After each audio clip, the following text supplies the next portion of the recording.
അപ്പൊ ദേ നെമ്മീനുണ്ട്. അപ്പൊ നമുക്കിന്നൊരു ഫിഷ് മോളി ഉണ്ടാക്കാമേ. കുറെ നാളായി ഫിഷ് മോളി ഉണ്ടാക്കിയിട്ട്.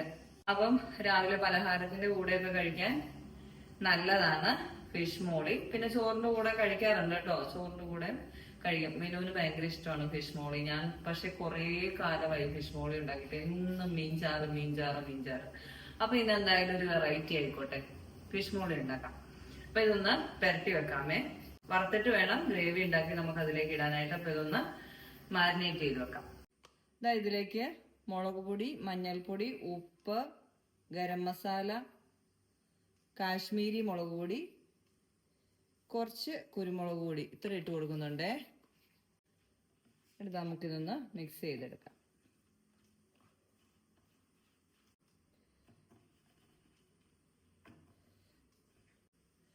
നല്ല ഐസ് പിടിച്ചു കഴിയുമ്പോഴേ പിന്നെ അതിൽ നിന്ന് ഉരുകി വരുമ്പോഴത്തേക്കും മീനിൻ്റെ ഷേപ്പൊക്കെ മാറിപ്പോ. അതാണ് ഇങ്ങനെ വറുത്ത് കഴിയുമ്പോൾ മടിയായിക്കോളും, കുഴപ്പമൊന്നുമില്ല കേട്ടോ. അപ്പം അതേ ഇതിലേക്ക് നല്ലവണ്ണം അതൊന്ന് പരട്ടി കൊടുക്കാം. അപ്പോൾ ഒത്തിരി ഇങ്ങനെ പൊടികൾ അങ്ങനെ ഭയങ്കരമായിട്ട് പരട്ടി കൊടുക്കുകയൊന്നും വേണ്ട. നമ്മളത് എണ്ണയ്ക്കകത്തിട്ട് കഴിയുമ്പം പൊടികളെല്ലാം കൂടെ ആദ്യം അങ്ങോട്ട് കരിയും. പിന്നെ നമ്മുടെ മീനിന് ആ പൊടി കരിയുന്ന ടേസ്റ്റ് ആയിരിക്കും. അപ്പോൾ ഉള്ള പൊടി കൊണ്ട് ഓണം പോലെ എല്ലാത്തിലും അങ്ങ് പരട്ടി കൊടുക്കുക. അപ്പോൾ ഇതേ മാരിനേറ്റ് ചെയ്ത് വെച്ചിട്ടുണ്ട് കേട്ടോ. ഇനി ഇതൊരു 10-15 മിനിറ്റ് ഇരിക്കട്ടെ. നമുക്ക് മീനൊന്ന് വറുത്തെടുക്കാമേ. വെള്ളമൊക്കെ പറ്റി വന്നിട്ടുണ്ട്. കുറച്ച് കറിവേപ്പില ഇട്ട് കൊടുത്തിട്ടുണ്ട്. അതിൽ നനവുണ്ട്, അതൊന്ന് മാറാൻ വേണ്ടിയാണേ. ഇത് അതിലേക്ക് എണ്ണ ഒഴിച്ചു കൊടുക്കാം. മീനിട്ട് കൊടുക്കാം കേട്ടോ. ചട്ടി നല്ല ചൂടായിരുന്നതുകൊണ്ട് എണ്ണ പെട്ടെന്ന് ചൂടായിട്ടുണ്ട്.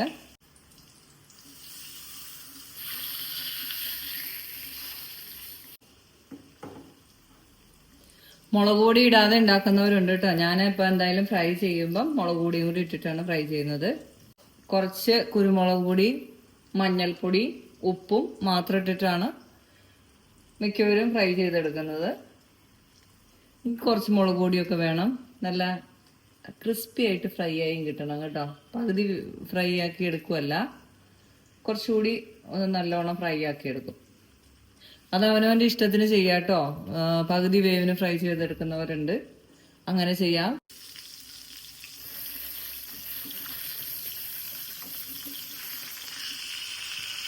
തിരിച്ചിട്ട് കൊടുക്കാമേ.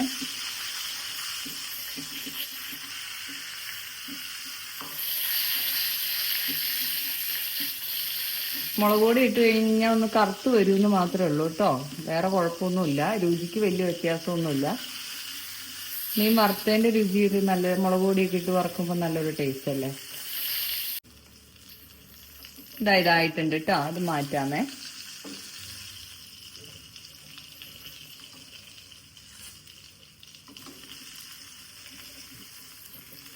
നല്ല പോലെ അങ്ങ് മുരിഞ്ഞില്ലെങ്കിലും കുഴപ്പമില്ല കേട്ടോ. നമ്മൾ ചാറിൽ എടുത്ത് കഴിക്കാനുള്ളതല്ലേ. അപ്പോൾ കുറച്ച് മുരിഞ്ഞു വന്നാൽ അടുത്തുകൂടെ ഇട്ട് കൊടുക്കാം.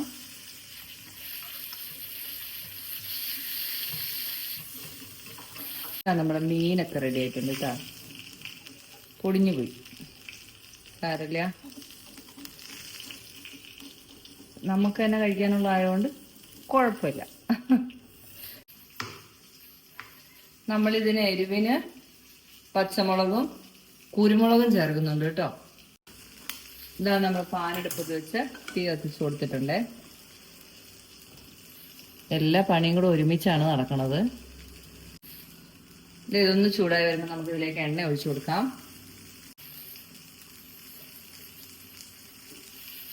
എണ്ണ ഒഴിച്ചു കൊടുത്തിട്ടുണ്ട് കേട്ടോ. എണ്ണ ചൂടായി വരുമ്പോൾ അതിലേക്ക് പട്ട, ഗ്രാമ്പു, ഏലക്ക ഇത്ര ഇട്ട് കൊടുത്തിട്ടുണ്ട് കേട്ടോ. കഞ്ഞി ഒന്ന് വാർത്തിട്ട് വരട്ടെ.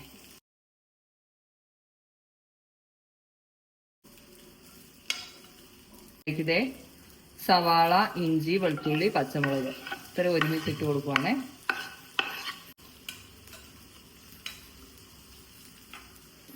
തവി ഒന്ന് മാറ്റട്ടെ കേട്ടോ. അപ്പൊ അതേ നല്ലവണ്ണം ഒന്ന് വഴറ്റി കൊടുക്കാം.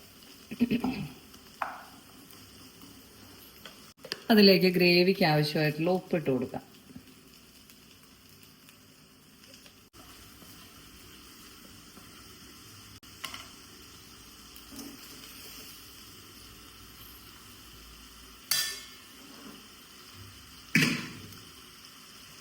അടുപ്പൊന്ന് മാറ്റി വെച്ച് കൊടുക്കാമേ. ഇപ്പുറത്ത് മീൻ വറുത്ത് വരുന്നോണ്ടാണ് ഇത് അടുപ്പൊന്ന് മാറ്റിയിട്ടുണ്ട്. എനിക്ക് ചെറിയ തീയോട് വലിയ താല്പര്യം ഇല്ല കേട്ടോ. സവാളയൊക്കെ കൂടുതൽ ഇട്ട് കൊടുക്കേണ്ടവർക്ക് കൂടുതൽ ഇട്ട് കൊടുക്കാം കേട്ടോ. സവാളയുടെ ടേസ്റ്റ് ഒക്കെ അധികം ഇഷ്ടമുള്ളവർക്ക്. വൈറ്റ് ഷെയ്ഡുള്ള കറി ആയതുകൊണ്ട് ഇതിന് സവാള അധികം അങ്ങോട്ട് ബ്രൗൺ കളറായിട്ട് വഴണ്ടി വരുമൊന്നും വേണ്ട. ഇതിപ്പോൾ ഏകദേശം ആയിട്ടുണ്ട്. അതിലേക്ക് നമുക്ക് കുറച്ച് മല്ലിപ്പൊടി, 1/2 സ്പൂൺ കുരുമുളക് പൊടി ഇട്ട് കൊടുക്കാം കേട്ടോ. എരിവിന് വേണ്ടിയിട്ടാണ്. കുരുമുളക് ഞാൻ ഇട്ടിട്ടില്ല, അതുകൊണ്ടാണ്. മീൻ വറുത്തപ്പം ഇട്ട് കൊടുത്തിട്ടുള്ളതാണ്. എന്നാലും ഒരു 1/4 സ്പൂൺ മഞ്ഞൾപ്പൊടി ഇട്ട് കൊടുക്കാം. അധികം മഞ്ഞ കളറും അങ്ങ് വേണ്ട. എനിക്ക് ഗരം മസാല ഇച്ചിരി ഇട്ട് കഴിഞ്ഞാലേ സമാധാനമുള്ളൂ. അതുകൊണ്ട് ഞാൻ ഒരു 1/4 സ്പൂൺ ഗരം മസാലയും കൂടി ഇട്ട് കൊടുത്തിട്ടുണ്ട്.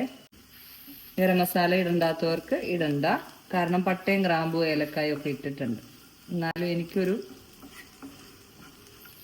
സ്പൈസസിന്റെ ടേസ്റ്റ് വേണം, അതാണ്. അപ്പൊ ഇതിലേക്ക് നമുക്ക് 2ാം പാൽ ഒഴിച്ചു കൊടുക്കാം കേട്ടോ. അയ്യോ, 1ാം പാലാ. 2ാം പാൽ ഒഴിച്ചു കൊടുക്കുന്നു.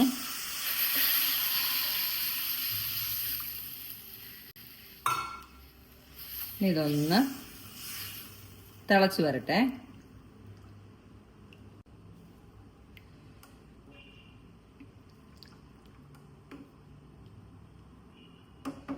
മഞ്ഞൾപ്പൊടി അധികമായി കഴിഞ്ഞാൽ ഭയങ്കര മഞ്ഞ കളറായി പോകും കേട്ടോ. അപ്പം അതുകൊണ്ടാണ് മഞ്ഞൾപ്പൊടി കുറച്ചിട്ടത്.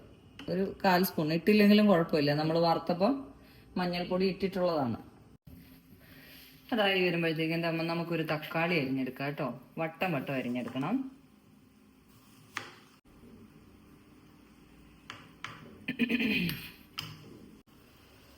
ഇതായത് നല്ലോണം തിളച്ച് വന്നിട്ടുണ്ട് കേട്ടോ. അതിലേക്ക് നമുക്ക് മീൻ ഇട്ട് കൊടുക്കാം. ഇതാ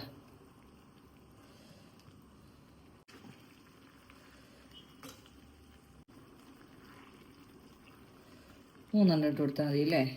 ബാക്കി വറുത്ത് വയ്ക്കട്ടെ, അതിൽ കൊള്ളത്തില്ല. എന്നിട്ട് ഒന്നിളക്കി കൊടുക്കാം. ഇനി ഇതിലേക്ക് 1ാം പാല് ഒഴിച്ചു കൊടുക്കാം.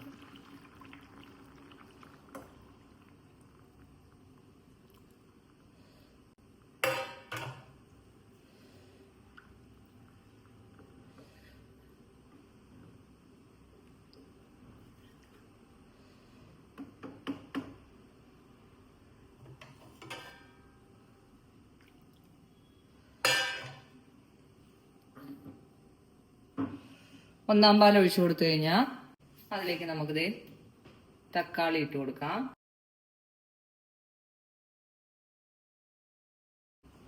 കുറച്ച് കറിവേപ്പില ഇട്ട് കൊടുക്കാം. കറിവേപ്പില ഇട്ടിട്ടുണ്ടായില്ല കേട്ടോ, കറിവേപ്പില ഇട്ടതായിരിക്കും. തക്കാളി അങ്ങ് വെന്ത് പോവൊന്നും വേണ്ട, അതാ ചൂടിൽ കിടന്ന് തന്നെ വെന്തോളും. ഇപ്പൊ ഈ ഗ്രേവിയുടെ ചൂടിൽ തന്നെ അത് പാകത്തിനായിക്കോളൂ കേട്ടോ. അത്രേ ഉള്ളൂ. അപ്പം അതേ നമ്മുടെ എന്ത് കറിയാണ്, ഫിഷ് മോളി റെഡി ആയിട്ടുണ്ട് കേട്ടോ. ഇതാ നല്ല കുറുകിയ ചാറൊക്കെ അത് ഉണ്ടാ, തേങ്ങാപ്പാൽ ഒഴിച്ചേക്കുന്നതുകൊണ്ട് നല്ല കുറുകിയിരിക്കണ ചാറാണ് കിട്ടിയേക്കണേ. അധികം തിളച്ച് കഴിഞ്ഞ് കഴിഞ്ഞാൽ പിരിഞ്ഞു പോവും. അതുകൊണ്ട് തിള വന്ന് തുടങ്ങുമ്പോൾ തന്നെ അങ്ങ് നിർത്തിക്കോണം. സാധനം മറന്നുപോയി എൻ്റെ പൊന്നെ, അതാ ഗ്രേവിയിൽ ഒഴിക്കേണ്ടതായിരുന്നു. ഈ വിനാഗിരി അങ്ങനെ ഉപയോഗിക്കാത്തതുകൊണ്ടേ കുറച്ച് വിനാഗിരി ഒഴിക്കുക കേട്ടോ. 1 സ്പൂൺ വിനാഗിരി, അതിനൊരു പുളിക്ക് വേണ്ടിയിട്ട്. ഞാനേ വിനാഗിരി ഉപയോഗിക്കാത്തതുകൊണ്ട് അതിൻ്റെ ഉപയോഗമേ മറന്നുപോയി. ഇനിയിപ്പോൾ ഇച്ചിരി തിളച്ച് പോയെന്ന് ഓർത്ത് നിങ്ങൾ വിഷമിക്കൊന്നും വേണ്ട. കറിക്ക് ടേസ്റ്റ് അങ്ങനെ നിനക്ക് ആയിരിക്കും കേട്ടോ. കറിയുടെ ടേസ്റ്റിന് വലിയ വ്യത്യാസമൊന്നും വരത്തില്ല. അപ്പോൾ ദേ നമ്മുടെ ഫിഷ് മോളി റെഡി ആയിട്ടുണ്ട്. ഉപ്പുണ്ടോ നോക്കട്ടെ.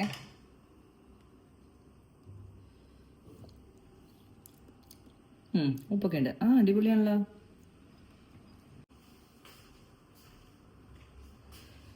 ഇനി ഇത് നല്ലോണം ഒന്ന് മിക്സ് ചെയ്ത് കൊടുക്കാവേ. തിളയ്ക്കുന്നതിന് മുമ്പ് ഒഴിക്കേണ്ടതായിരുന്നു കേട്ടോ.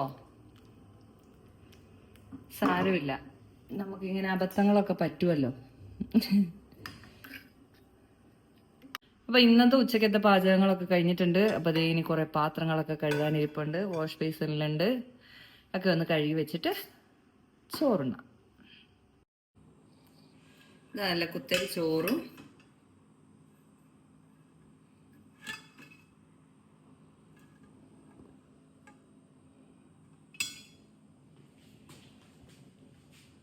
പിന്നെ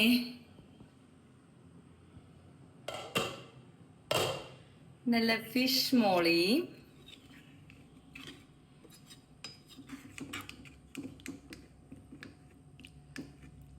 വാവ്. മുഖത്തെന്താ ഒരു സന്തോഷമില്ലാത്തേ ചേട്ടാ? ഫിഷ് മോളി. ഇതാ സൈഡിൽ ഇച്ചിരി സാമ്പാർ ഒഴിച്ചിട്ടുണ്ട്. ഫിഷ് മോളി ഉള്ളതുകൊണ്ട് സാമ്പാറിന്റെ ആവശ്യമില്ല, എന്നാലും ഇത്തിരി സാമ്പാർ ഒഴിച്ചിട്ടുണ്ടേ. പിന്നെ പാവയ്ക്ക തോരൻ. അപ്പൊ ഇന്നത്തെ ഉച്ചയൂണ് റെഡി.